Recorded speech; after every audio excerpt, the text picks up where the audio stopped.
Chapter 1. Cracks in the Calm. Sunlight poured brightly over Auradon Prep, almost too cheerful for the uneasy mood. It had been 1 year since the barrier disappeared, yet mixing kids from Auradon with kids from the Isle was still a messy, awkward business. Mal stood near the main archway, arms crossed. Her purple leather jacket didn't feel rebellious anymore. It felt comfortable, like familiar armor. Ben stood next to her, tugging at his collar. His kingly posture couldn't quite hide the tension tightening his jaw. They were watching the flow of students between classes. "It looks okay," Ben said, hopeful but unsure. Mal snorted softly. "Okay? Look closer." She gestured toward Chad Charming, dramatically telling a story to some Auradon kids near the fountain, while new VKs watched with a mix of amusement and irritation. Close by, Lonnie and Jay were playfully wrestling over a tourney stick, one of the few relaxed moments. "They're trying," Mal admitted. "Both sides. But it's like oil and water. They share space, but they don't really mix." "It takes time," Ben replied, his default optimism kicking in. "Tell that to whoever graffitied the girls' bathroom with VK's Go Home yesterday," Mal muttered. She hadn't mentioned that problem yet. Another small fire to put out, she thought, feeling the weight of her future crown. Inside Evie's studio, the mood felt brighter. Evie smiled at herself in the mirror, checking her newest creation. Her design room was buzzing with VKs and AKs working side by side, her proudest achievement yet. Dizzy Tremaine carefully added tiny crystals to a jacket sleeve, her tongue poked out in concentration. "Perfect, Diz," Evie praised warmly.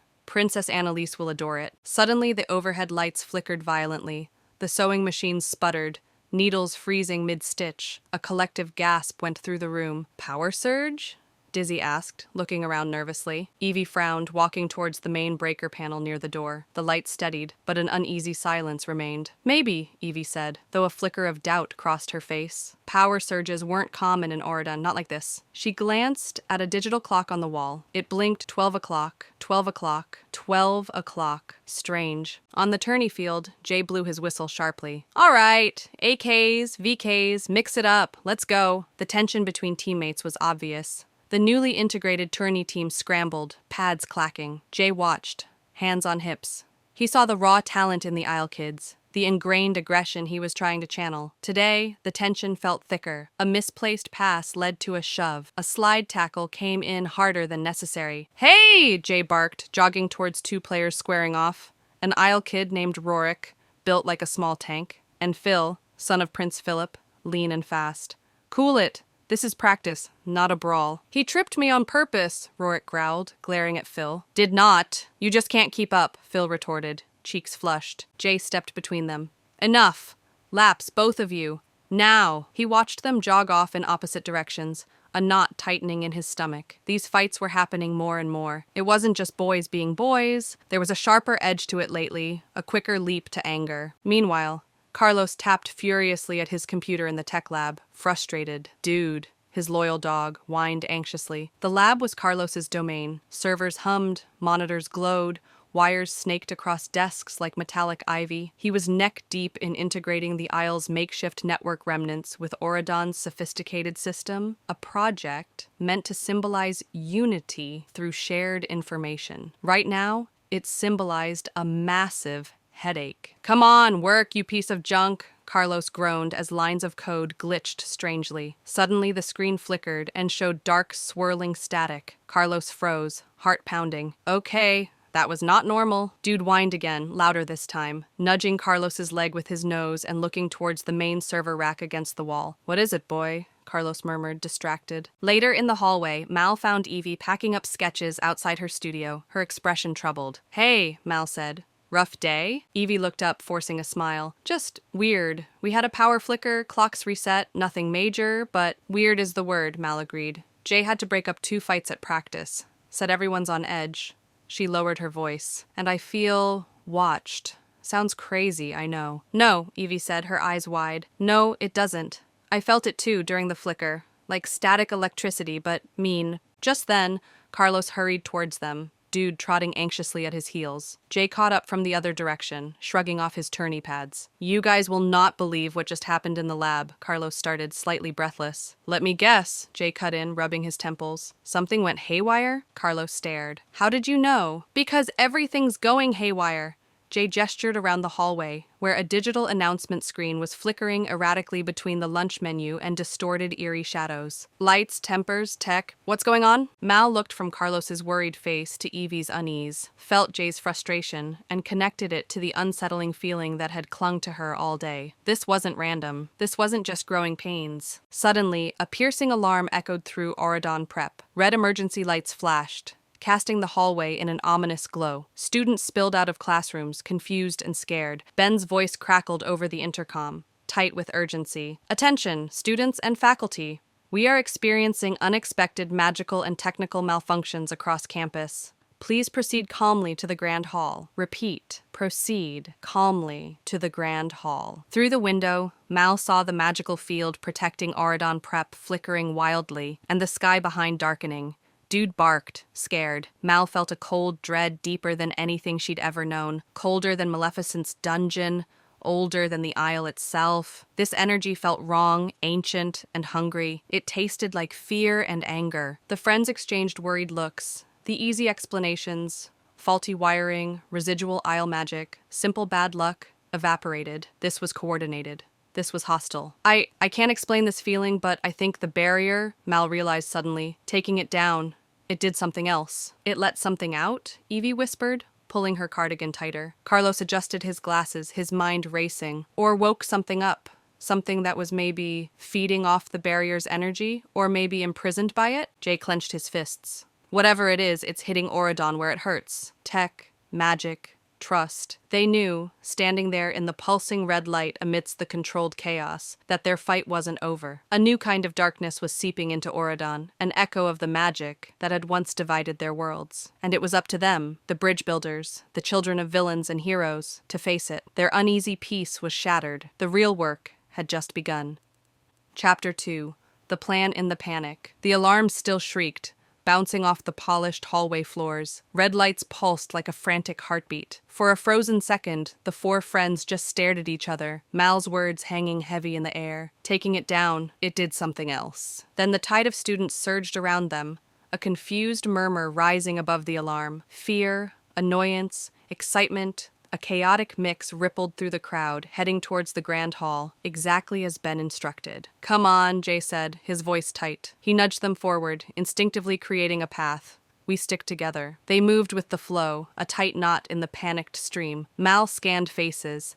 AKs huddled, eyes wide. VKs looking wary, some almost defiant, as if expecting blame. The air crackled with more than just malfunctioning magic. It felt thick, with suspicion, easy to ignite. Dude pressed against Carlos's legs, head low, emitting a soft whine only Carlos could hear. The Grand Hall was vast, built to impress, but now it felt suffocatingly full. Tapestries depicting Auradon victories seemed to mock the nervous energy vibrating through the room. Faculty members lined the walls, attempting reassuring smiles that didn't quite reach their eyes. Ben stood at a podium, fairy godmother beside him looking unusually pale. The alarm cut off abruptly, plunging the hall into a ringing silence, broken only by whispers and shuffling feet. Ben gripped the sides of the podium, projecting a calm he clearly didn't feel. All right, everyone, Ben's voice boomed, amplified by magic.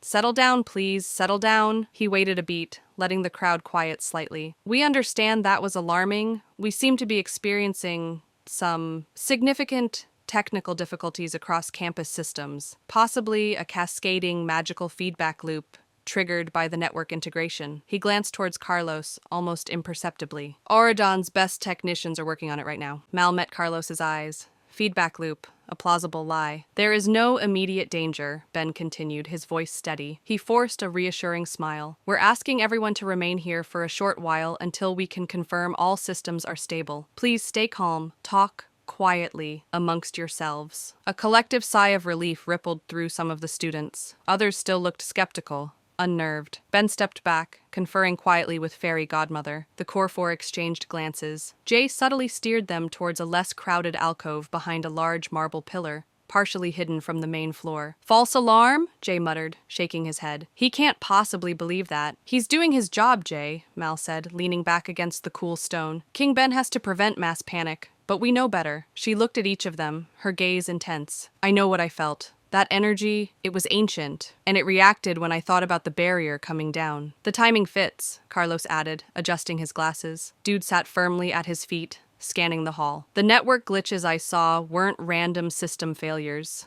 They spiked whenever things got tense. Like the system was feeding on the situations you guys told me about. The fight Jay broke up, the power surge in Evie's studio, even small arguments. He paused. My theory? We didn't just open a door, Mal. We might have rung the dinner bell for something that feeds on chaos. Something that was sleeping, maybe trapped or contained by the barrier's magic. And now it's stirring. Evie wrapped her arms around herself. Okay, terrifying.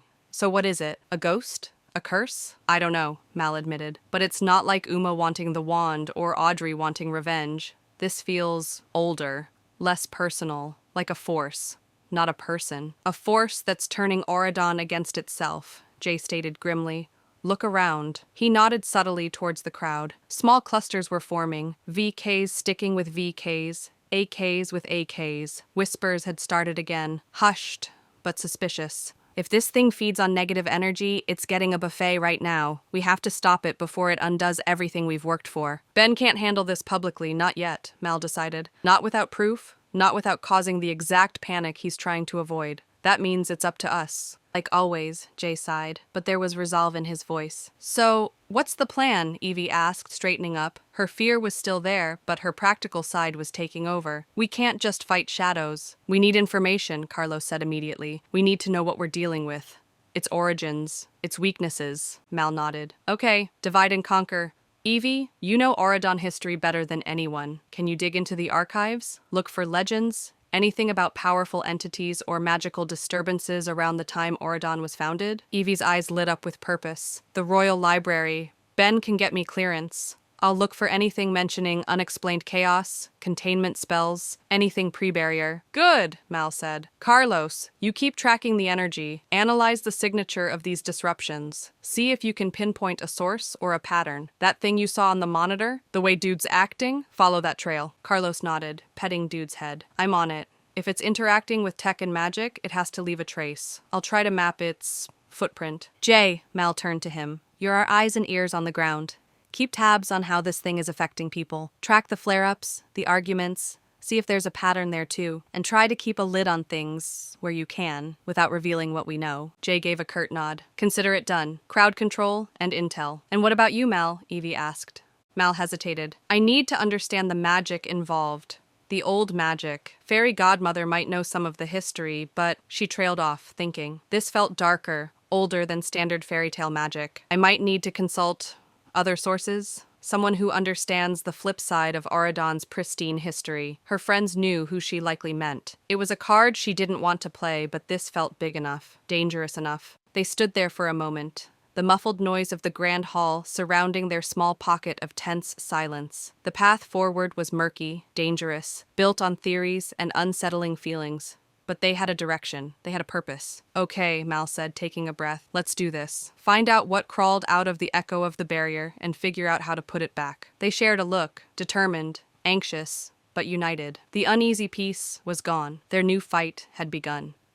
Chapter 3. Whispers in the Code. The controlled chaos of the Grand Hall dissolved slowly. Students were eventually dismissed with reassurances about repaired circuits and magical stabilizers. An uneasy quiet settled over Auradon Prep, the kind that follows a tremor, leaving everyone wondering if the shaking is truly over. Mal didn't wait. She found Ben near the dais. His shoulders slumped slightly as he finished speaking with a worried-looking administrator. Fairy godmother stood nearby, her usual warm twinkle dimmed by a deep frown. Ben, Mal said, keeping her voice low. He turned, relief washing over his face at the sight of her, quickly replaced by concern. Mal! While on stage I saw you with Evie and the others. We need to talk, Mal interrupted softly, glancing at Fairy Godmother. All three of us, somewhere private.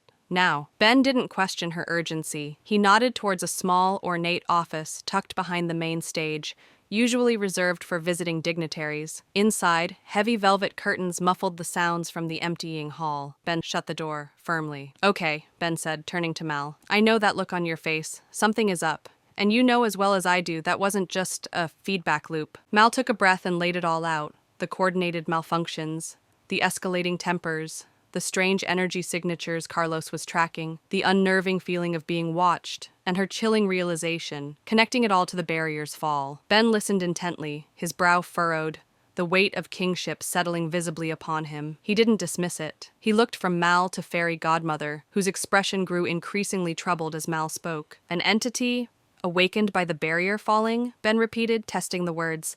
Something feeding on negativity? We don't know what it is, Mal admitted, but it feels old and hostile. Fairy Godmother sank slowly into a plush armchair, her hands clasped tightly in her lap. When the barrier was first conceived, she began, her voice hushed, almost lost in memory. The primary goal was containment. Yes, obvious. But there were other considerations. Stabilizing Auradon's own foundational magic. It had become turbulent in the aftermath of the great wars against the villains. She looked up, her eyes distant. There were whispers, even then, barely considered credible. Warnings about imbalances, about forces drawn to intense concentrations of magic or emotion. Forces? Ben prompted gently. Fairy Godmother hesitated. Legends, mostly dismissed. Tales of beings not quite living in our sense. Embodiments of raw emotion or elemental states. There was one, a name I haven't heard spoken in forever, long before even Maleficent's era. She paused, seeming to dredge the name from a deep, dusty corner of her mind. They called it the Discord. The name hung in the air, heavy and cold. The Discord. It resonated with the feeling Mal had sensed, impersonal, pervasive,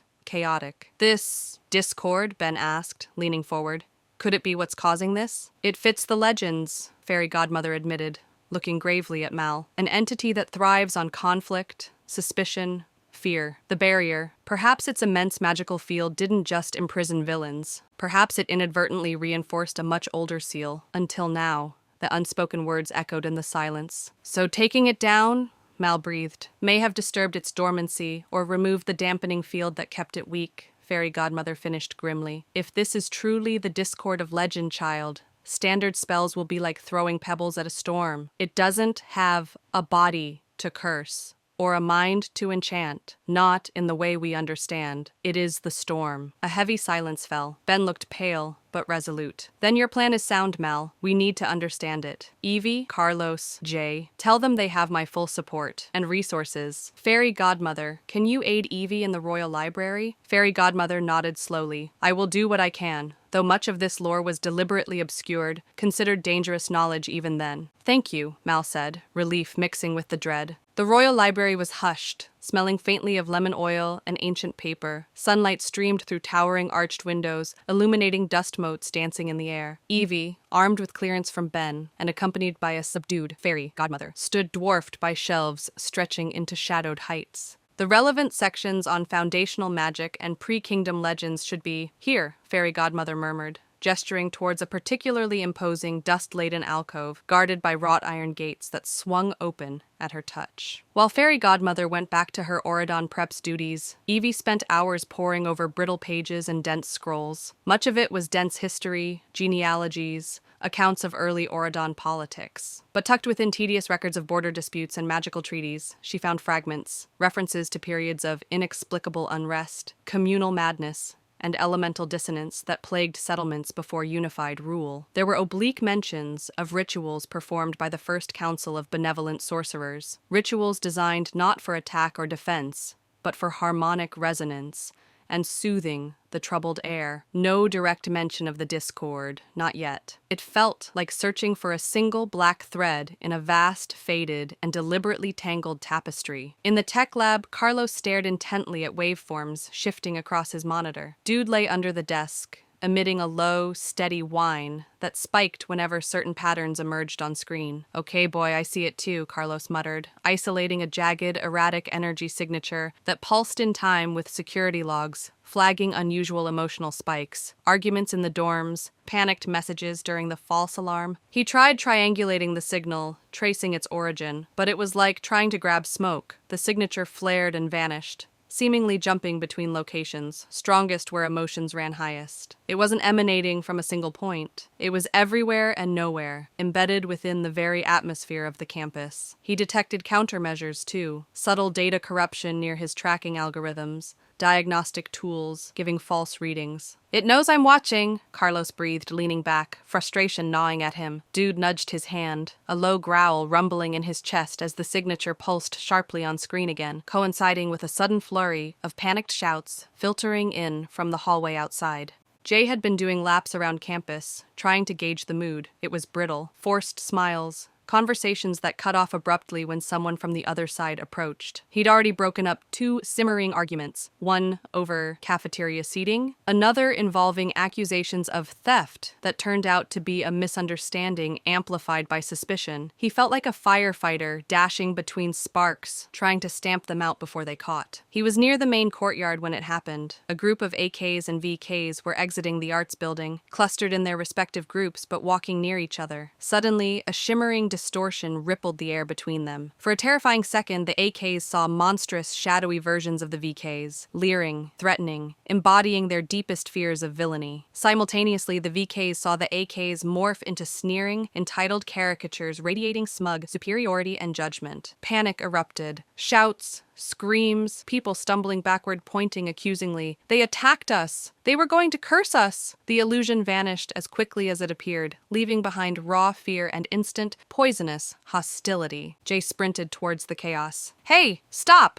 What happened?" But rational explanation was drowned out by panicked accusations. "They tried something!" an AK yelled, pointing a trembling finger at a bewildered VK girl. "We saw them, their eyes glowed." "Liar," the VK girl shot back, fear making her voice sharp. "You were the ones! You looked like—" She couldn't finish. Shuddering, Jay stepped into the middle, hands raised. "Nobody attacked anyone. Calm down. It must have been another magical glitch." But even as he said it, he knew it was a lie. This wasn't a glitch. This was targeted. This was intelligent. This was the Discord, pouring gasoline on the smoldering embers of mistrust. He managed to separate the groups, his authority barely cutting through the residual terror and anger, but the damage was done. The whispers would spread. The fear would deepen. The Discord had just shown its hand, proving it could manipulate their deepest prejudices on command. Standing there amidst the lingering panic, Jay felt a cold knot tighten in his stomach. This was escalating faster than they thought.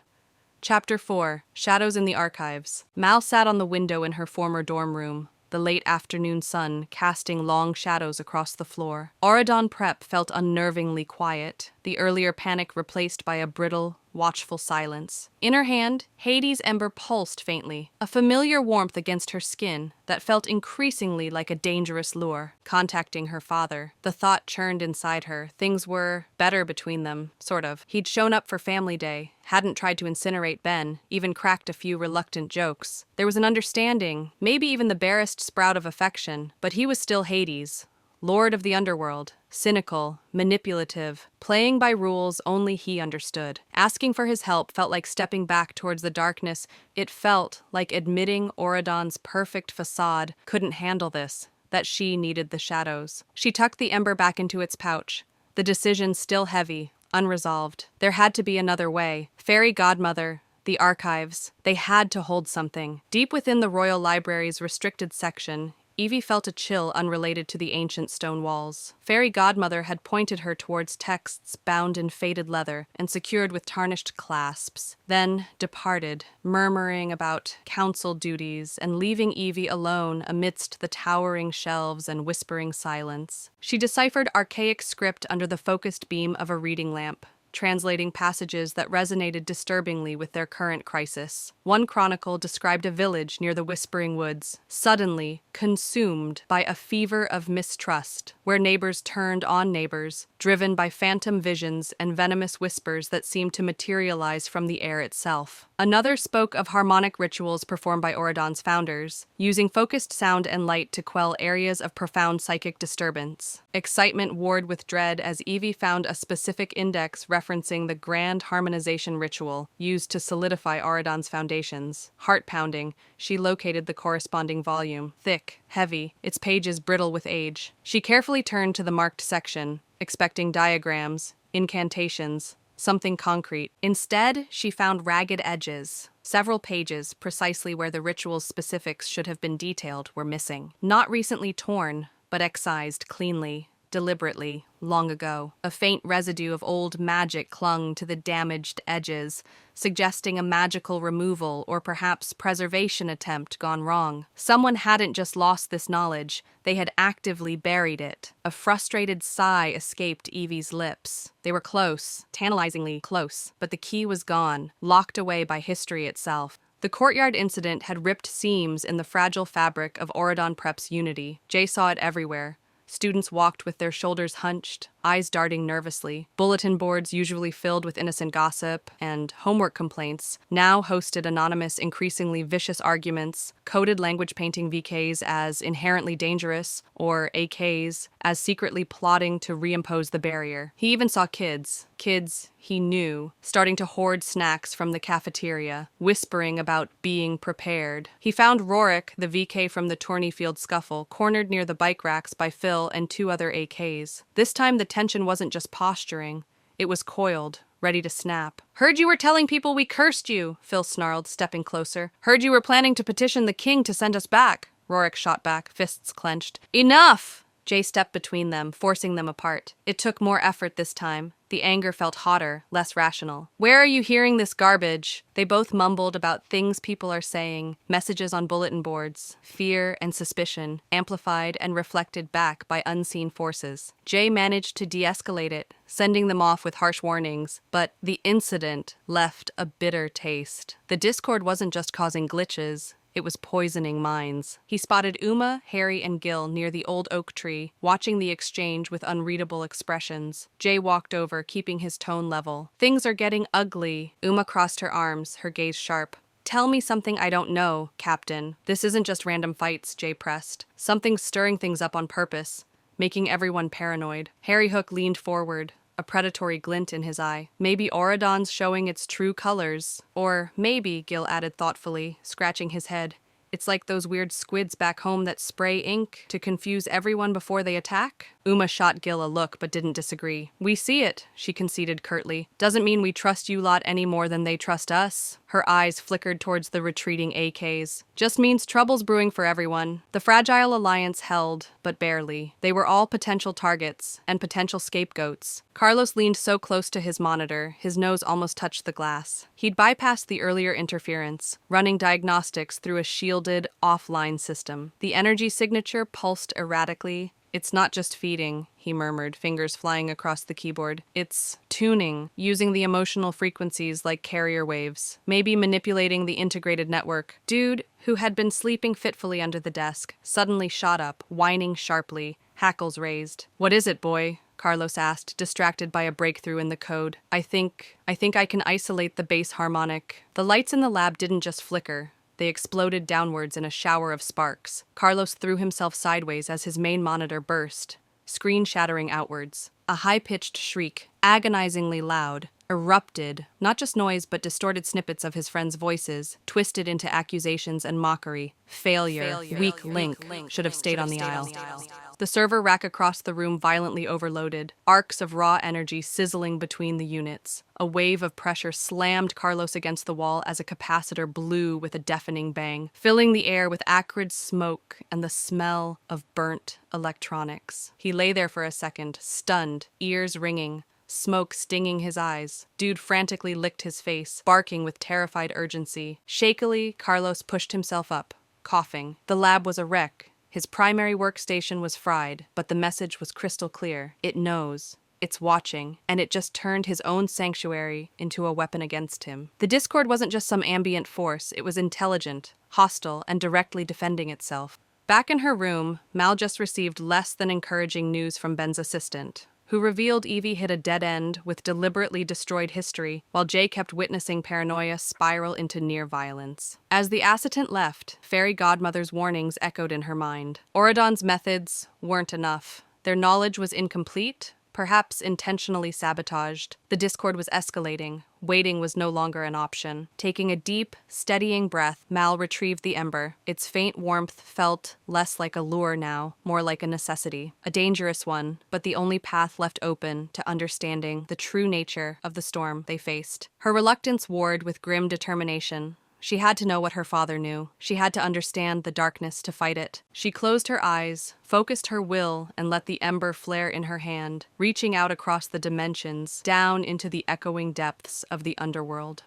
Chapter 5. Echoes of the Isle. The ember pulsed hotly in Mal's palm, a burning beacon against the twilight dimming her room. She focused, pushing past the doubt, pouring her will into the connection. The air crackled, thick with the faint, metallic tang of the underworld. Her vision swam, replaced by swirling, sulphurous smoke that morphed into a familiar yet distant space. Hades' subterranean lair. He lounged on his jagged throne, looking impossibly bored, flicking a spectral blue flame between his fingers. He didn't look surprised to see Mal's shimmering, ethereal form appear before him. Well, well, Hades drawled, his voice echoing slightly, tinged with amusement. Look what the magic ember dragged in. To what do I owe the unscheduled fright time call, my little pumpkin? Mal ignored the sarcasm, forcing her voice to remain steady. Dad, we have a problem in Auradon. An entity. Fairy godmother called it the Discord. Hades actually chuckled, a dry, rattling sound. The Discord? Seriously? Oh, Auradon and their sanitized little storybooks. Always underestimating the muck they built their pretty kingdom on top of. He leaned forward, the blue flames in his hair flickering brighter. Let me guess. Weird magic, tech going haywire, everyone suddenly wanting to tear each other's suspiciously neat hair out. It's feeding on conflict, Mal confirmed, unease prickling her skin. Feeding? Cute, Hades scoffed. Sweetheart, things like the Discord don't just feed on emotional scraps like some underworld stray. They are the emotion. Fear, anger, suspicion. That's their blood and bone. It's not alive like you or me. It's a resonance, an echo of chaos given form when the vibes get particularly nasty. He gestured dismissively. Auradon's founders didn't just lock up villains when they threw up that barrier. They papered over some deep foundational cracks, sealing away things like your Discord wasn't clean. Trust me, nothing involving that much power ever is. Morally gray doesn't even begin to cover it. But how do we stop it? Mal pressed. Fairy godmother said standard magic won't work. Standard magic? Hades barked a laugh. You think a bibbidi-bobbidi-boo is going to stop a primal scream? Please, brute force? Forget it. Might as well punch the tide. It'll just swallow the energy and burp. He paused, tapping a finger against his chin, a calculating look in his fiery eyes. You want to fight noise? You need the opposite resonance. You want to break a feedback loop of fear? He smirked. Try fighting silence with, well, let's call it song. Mal frowned. Song, like music. Hades waved a dismissive hand, the image flickering. Figure it out, kiddo. Metaphors, darling. It's all we deal in down here. The connection abruptly fizzled, the swirling smoke dissolving, leaving Mal alone in her quiet room, the ember cooling slightly in her hand. The scent of brimstone faded, replaced by the familiar lavender polish Evie favored. Opposite resonance, fighting silence with song. It was classic Hades, cryptic, irritating, and probably holding a kernel of vital truth she couldn't yet grasp. But he'd confirmed their fears. Stopping it wasn't going to be straightforward. They met in Ben's private study adjacent to his office, a room filled with maps, scrolls, and the weight of royal responsibility. The heavy oak door clicked shut. Evie looked pale and frustrated, Jay grim and tense. Carlos sat slumped in an armchair, Dude pressed protectively against his legs, dried scorch marks visible on Carlos's jacket sleeve. Mal quickly relayed her conversation with Hades, the confirmation of the Discord's nature, its connection to negative emotions, the warning about brute force magic being useless, and the cryptic clue about opposite resonance and song. Then Evie recounted her dead end in the library. The grand harmonization ritual. It's real. It was used to quell disturbances like this before, but the key pages describing how they're gone, deliberately removed, ages ago, Jay followed, describing the escalating paranoia, the hoarding, the fight he'd broken up fueled entirely by fear and rumor. It's not just making people angry anymore, he said, rubbing his temples. It's making them scared, suspicious of everyone. The trust we built, it's dissolving. Finally, all eyes turned to Carlos. He took a deep breath, petting Dude's head. It knew I was tracking it, he began, his voice low but steady.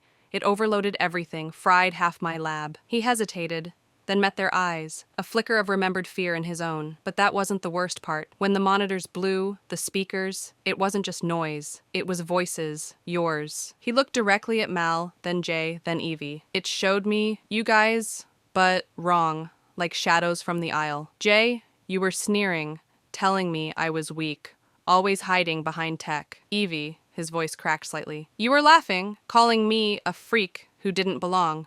Obsessed with a stupid dog. And Mal, he swallowed hard. You were cold, telling me I'd always be a villain's kid, that I'd betray everyone eventually. A horrified silence filled the room. Evie reached out, placing a hand on Carlos's arm. Carlos. No, that wasn't us. I know, Carlos said quickly, though his hand trembled slightly. Logically, I know, but it felt real. It tapped right into the old fears. The ones you think you've buried. He looked around at his friends, his family. This thing doesn't just manipulate crowds. It knows us. It knows exactly where to hurt us. The implication hung heavy in the air. The Discord wasn't just an external force. It was an internal one too, capable of weaponizing their deepest insecurities against them. The visions Carlos described were echoes of their past lives, the very things they'd fought to overcome, echoes of the Isle. Ben, who had listened intently, stood up, pacing the room. Okay, so we have an ancient entity feeding on Discord, capable of psychological attacks, deliberately obscured history hiding the solution, and a cryptic clue from the Lord of the Underworld. He stopped, facing them. This thing thrives on fear, suspicion, division. We can't fight it head on. So, his jaw set with determination, we do the opposite. We fight the fear. We fight the division. How? Jay asked bluntly. Mandatory trust falls? No, Ben said, a spark igniting in his eyes. We show Auradon what unity looks like. We remind them what we're fighting for. We need a massive, public display of solidarity, something that drowns out the whispers and the fear with the opposite. He looked at Mal, remembering Hades' words. Opposite resonance. Song. Not literal singing, maybe, but harmony. Joy. Connection. You mean a party? Evie asked cautiously. More than a party, Ben corrected. A festival, a unity festival, music, food, games, collaborative projects, showcasing everything that connects us, AKs and VKs together. We pour so much positive energy into this campus that the Discord has nothing left to feed on. Mal exchanged glances with the others. It was audacious. Risky. Bringing everyone together when tensions were this high could easily backfire, creating the perfect feeding ground for the Discord if things went wrong. But doing nothing felt like surrender. It's a huge gamble, Ben, Mal said quietly. I know, Ben acknowledged, but sitting back and letting this thing tear us apart isn't an option. We have to fight back with the one weapon it can't corrupt. He looked around the room, his gaze landing on each of them. A slow nod went around the circle. Carlos straightened up, determination replacing the fear in his eyes. Evie started mentally sketching outfits. Jay cracked his knuckles. Mal met Ben's gaze, a flicker of defiance, of their old fighting spirit, igniting within her. It was crazy. It might blow up in their faces, but it was a plan, a way to fight silence with song, just like Hades hinted, a way to push back against the encroaching shadows. Okay, Mal said, the decision settling. Let's give Auradon a party.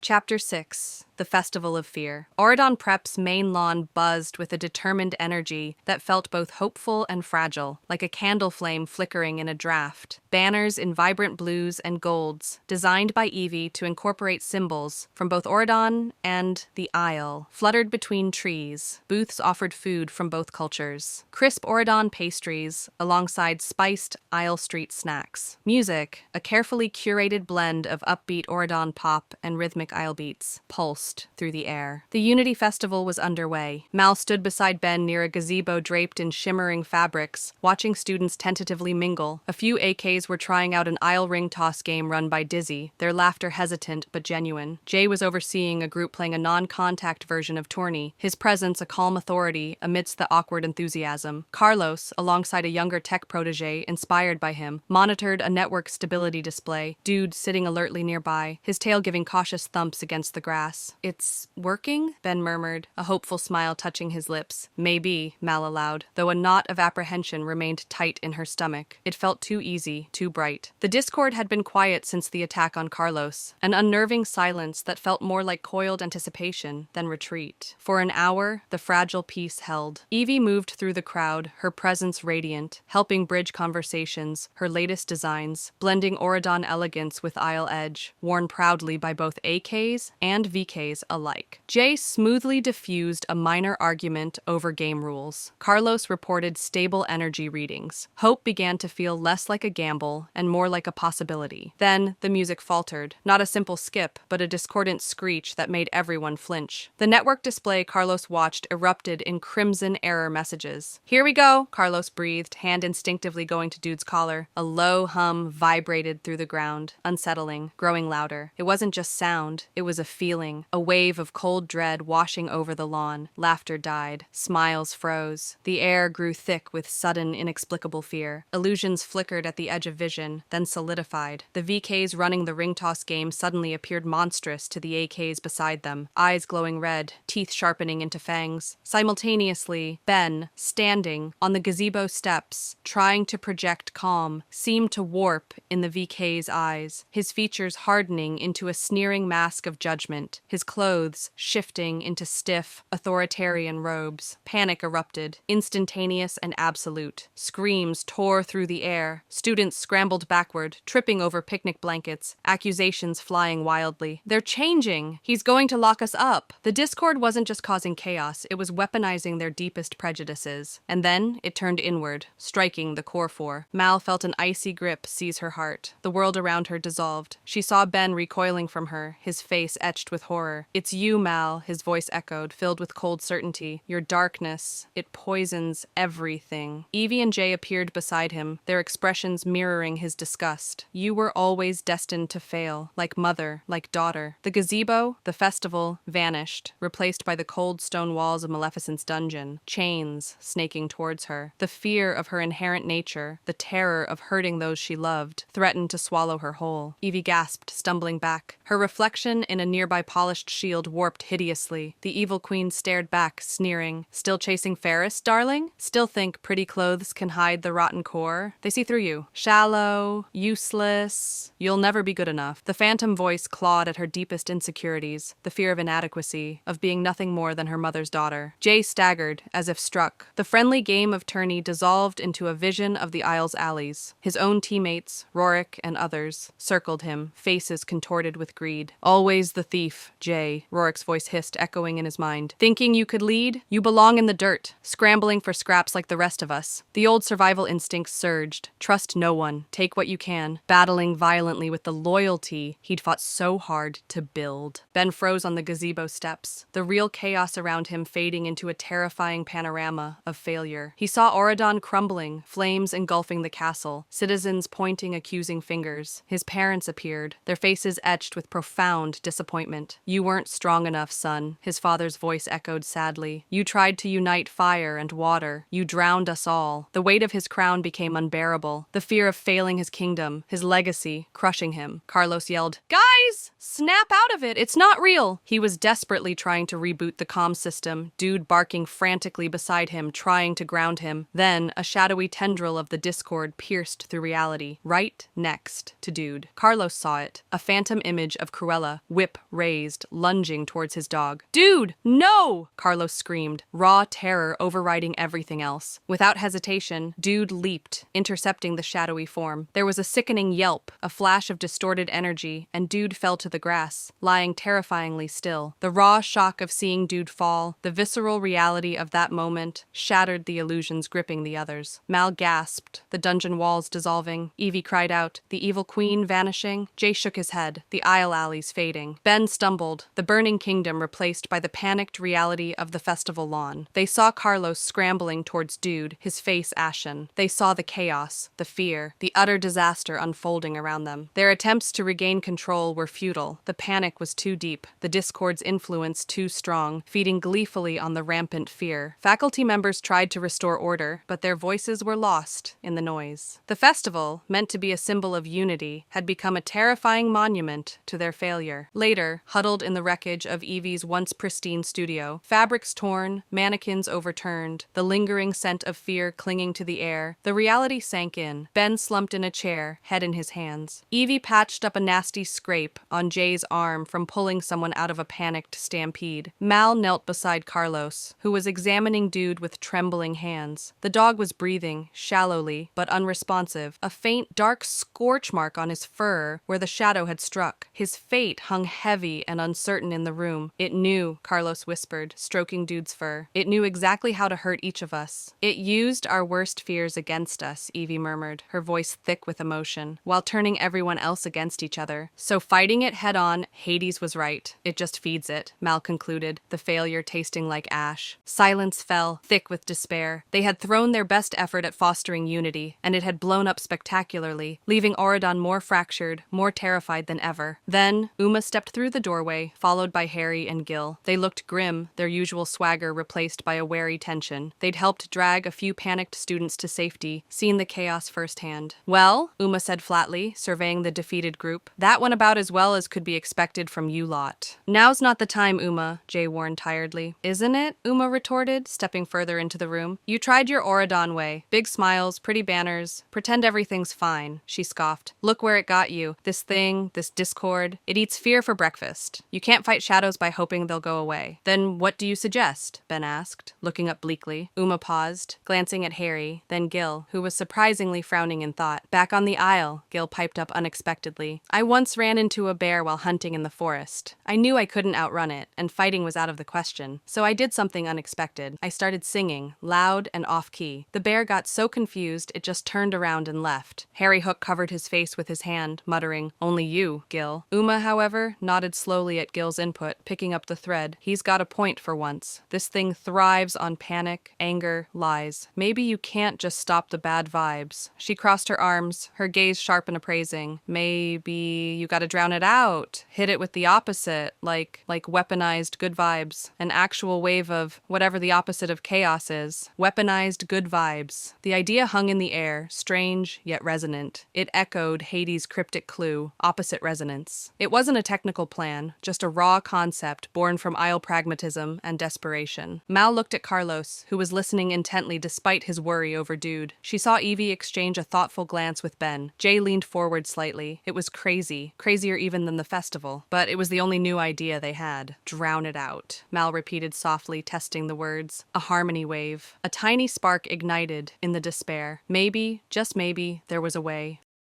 Chapter 7, The Harmony Wave. The aftermath of the Festival of Fear left Auradon reeling. Fear wasn't just whispering, it was shouting from the rooftops. Rumors flew faster than firebirds. Tales of VKs plotting, AKs preparing reprisals, the king losing control. Ben, looking exhausted but resolute, worked tirelessly with Jay and the Royal Guard, trying to maintain order, dispelling the wildest rumors, pleading for calm in a kingdom teetering on the edge of panic. Their efforts felt like patching holes in a bursting dam. Meanwhile, the seed of Uma's desperate idea, weaponized harmony, took root in the frantic atmosphere of the wrecked studio. Okay, Mal said, pacing. Harmony wave, opposite resonance. How do we do that? Harmony, Evie murmured, sketching rapidly on a salvaged piece of parchment, ignoring the chaos around her. It's about frequencies, blending, not clashing. The old texts mentioned harmonic magic used for soothing disturbances. Her brow furrowed. They didn't detail the ritual, but they used symbols, patterns